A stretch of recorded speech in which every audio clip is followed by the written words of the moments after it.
My name's Mark Edgar. I'm Mental Wellbeing Advisor at the University of Hertfordshire.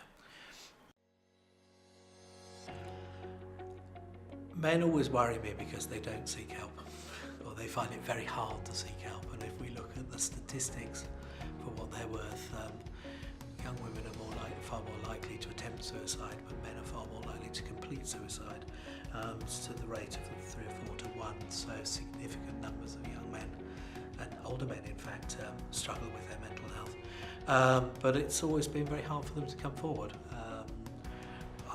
Being male and working with that, I tend to get a few more men than perhaps some other people do. But historically, they've always found it more difficult to come forward.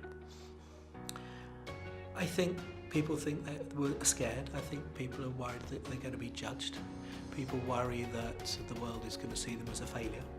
And certainly if we look at perhaps the most common of most mental health problems, if we look at depression and anxiety, often the condition will make people feel like they're a failure and that they're a fraud, so they're not worthy of actually being supported.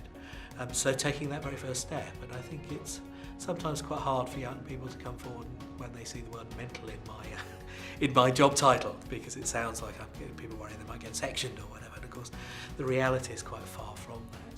But being able to come forward and make that first step is often the hardest part for young men. I think the best advice is not to struggle on your own. It's not a weakness to say I need some help. When you're struggling, it's okay to ask for help. Yeah, the issue of men in society and where mental health sits with that is a very tricky one. I think we're a lot further along the line now than we were even 5 years ago.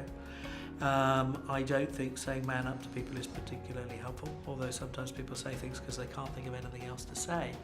But I think we also have to acknowledge that we're flawed. And all of us are flawed. None of us are ever going to get it right all the time. But suffering in silence is a terrible place to be. If you're depressed, it will make you silent. It will make you isolated.